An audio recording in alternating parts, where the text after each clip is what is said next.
मंत्री नितेश राणे यांनी काँग्रेसचे खासदार राहुल गांधी यांच्याविषयी बोलताना आक्षेपार्ह विधान केलं. केरळ हे राज्य मिनी पाकिस्तान आहे, दहशतवादीच राहुल गांधी यांना मतदान करतात असं वादग्रस्त विधान नितेश राणेंनी केलं. काँग्रेसच्या बाजूने मतदान करणाऱ्यांना नितेश राणे दहशतवादी म्हणतात असा पलटवार काँग्रेस नेते अतुल लोंढे यांनी केला. तर नितेश राणेंना मंत्रिमंडळात राहण्याचा अधिकार नसल्याचंही लोंढे म्हणाले. राष्ट्रवादीच्या नेत्या रुपाली चाकणकर यांनी रोहित पवारांवर निशाणा साधला. रोहित पवारांनी ट्रोलिंगसाठी एक टोळी नेमली असून त्यांच्या जवळच्या व्यक्तीवर 4 सायबर गुन्हे दाखल आहेत असा आरोप चाकणकरांनी केला. कोकणातील रिफायनरीबाबत विरोधकांनी वस्तुस्थिती जाणून घेतली पाहिजे असा सल्ला आमदार दीपक केसरकर यांनी दिलाय. जर ही ग्रीन रिफायनरी होणार असेल तर निश्चितपणे त्याचा विचार झाला पाहिजे आणि ही वस्तुस्थिती लोकांसमोर मांडली पाहिजे असंही केसरकर म्हणाले. राष्ट्रवादीचे आमदार चेतन तुपे यांनी शरद पवारांची भेट घेतली. पुण्यातील मोदी बागेत जाऊन चेतन तुपे यांनी शरद पवारांची भेट घेतली. राजकीय चर्चा झाली नसल्याचा दावा त्यांनी केला. रयत शिक्षण संस्थेच्या कामासाठी भेट झाल्याचं तुपेंनी सांगितलं. संतोष देशमुख हत्या प्रकरणी औरंगाबाद हायकोर्टात क्रिमिनल रिट याचिका दाखल करण्यात आली आहे. सर्व आरोपींना अटक करा या मागणीसाठी याचिका दाखल करण्यात आली. संतोष देशमुख यांचे बंधू धनंजय देशमुख यांनी ही याचिका दाखल केली आहे. बीडची घटना महाराष्ट्राला कलंक लावणारी आहे असं वक्तव्य केंद्रीय मंत्री रामदास आठवले यांनी केलंय. आरोपींची संपत्ती जप्त करून चालणार नसल्याचंही आठवले म्हणाले. तर आरोपींना पकडायला वेळ लागतो ही चांगली बाब नाही असंही आठवलेंनी मत मांडलं. संतोष देशमुख हत्या प्रकरणी भाजप नेते चंद्रशेखर बावनकुळे यांनी प्रतिक्रिया दिली आहे. तपासात कुठेही चूक होऊ नये यासाठी फडणवीसांचं लक्ष आहे. तसंच यासाठी फडणवीसांनी पूर्ण यंत्रणा कामाला लावली आहे असं ते म्हणाले.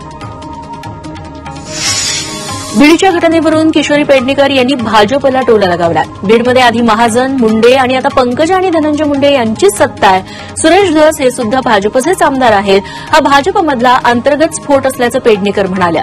संतोष देशमुखांच्या हत्येविरोधात चळवळ उभी राहते असं मतही त्यांनी मांडलं. सामाजिक कार्यकर्ते अंजली दमानिया यांच्या धरणे आंदोलनाचा आजचा दुसरा दिवस आहे.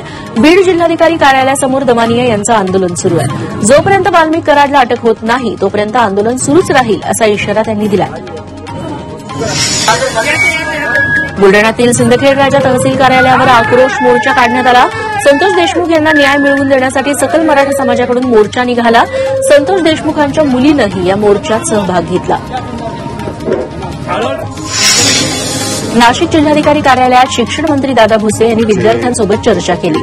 यावेळी भुसेंनी विद्यार्थ्यांच्या अडचणी आणि मागण्या जाणून घेतल्या.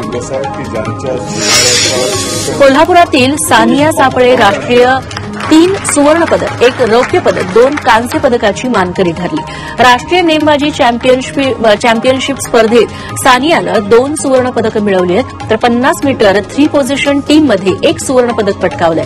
त्याचबरोबर ज्युनियर सिव्हिलियन टीममध्ये तिनं रौप्य पदक पटकावलंय.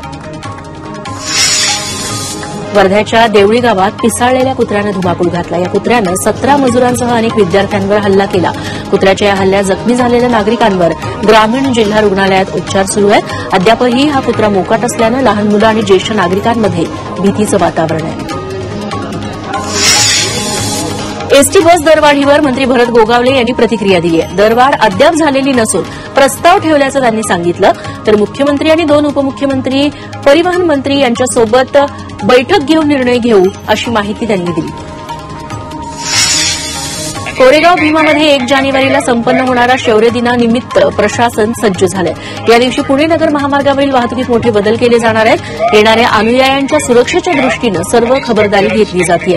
तसंच कोणत्याही प्रकारची गैरसोय होणार नाही याची काळजी प्रशासन घेणार आहे. पार्किंगच्या व्यवस्थेत देखील वाढ करण्यात आली आहे. अकोला अकोट रोडवर असलेला भारताचा पहिला सिमेंट पूल तोडण्याचं काम सुरू करण्यात आलंय. तर या ठिकाणी नवीन पूल बांधण्यात येणार आहे. या पुलाला तडे गेल्यानं हा पूल आता तोडण्यात येतोय.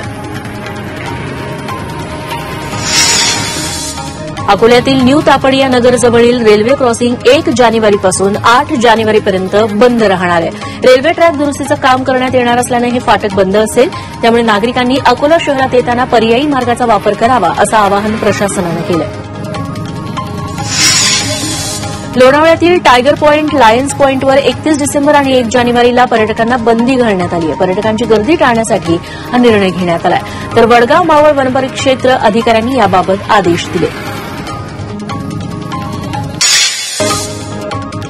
सरत्या वर्षाला निरोप आणि नवीन वर्षाचं स्वागत करण्यासाठी मुंबईतील अनेक ठिकाणी विविध कार्यक्रमांचं आयोजन केलं जात आहे. दरम्यान मुंबईत कायदा आणि सुव्यवस्था राखण्यासाठी पोलिसांकडूनही चोख बंदोबस्त केला जातोय. ठिकठिकाणी नाकाबंदी करण्यात आली आहे. 31च्या पार्टीसाठी पुण्यात पहाटे 5 वाजेपर्यंत पब आणि बार सुरू राहणार आहेत. मात्र 1 दिवसाचा परवाना घेऊन पार्टी करण्याचं आवाहन प्रशासनानं केलंय. याशिवाय मद्य विक्रीचीही दुकानं पहाटे 5 वाजेपर्यंत सुरू राहतील. चंद्रपुरात रस्त्यावर सायलेन्सर मॉडिफाय करून फटाक्यांचे आवाज करणाऱ्या दुचाकीस्वारांवर कारवाई झाली. अशा फटाकेबाजांवर कारवाई करत 65 प्रकरणात पोलिसांनी सायलेन्सर काढून घेतले.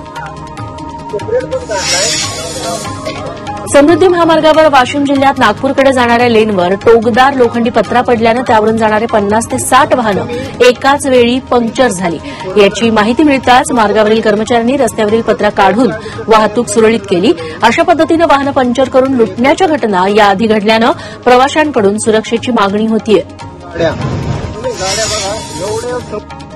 जळगावात अवैध वाळू चोरी विरोधात पोलीस प्रशासनासह महसूल प्रशासन आक्रमक झालंय. अवैध वाळू चोरी करणाऱ्यांवर कारवाई करण्यात येतेय. या कारवाईत एकाच रात्री तब्बल 64 ट्रॅक्टर, 17 डंपर, 4 जेसीबी यासह हजारो ब्रास वाळू जप्त करण्यात आली आहे. जालन्यात चोरट्यांनी एका व्यापाऱ्याला अडवून 12 लाख रुपये लंपास केले. या प्रकरणी पोलिसांनी व्यापाऱ्याला लुटणाऱ्या 5 जणांना जेरबंद केलं. त्याचबरोबर या 5 आरोपींकडून 6.5 लाखांचा मुद्देमालही जप्त करण्यात आला.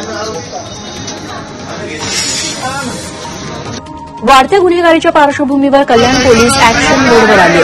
3 दिवसात 170 टवाळखोर नशेखोरांवर पोलिसांनी कारवाई केली. इतकंच नाही तर त्यांना पोलिसी खाक्या दाखवत टवाळखोर नशेखोरांना उठाबशा काढायची शिक्षा दिली. नागरिकांनी देखील या कारवाईचं स्वागत केलं. यवतमाळच्या वडकीत चोरट्यांनी 3 दुकानं फोडून रोख रक्कम आणि ड्रायफ्रुट्स लंपास केले. ही घटना सीसीटीव्हीत चित्रित झाली आहे. या चोरट्यांमुळे नागरिक आणि व्यापाऱ्यांमध्ये भीतीचं वातावरण आहे.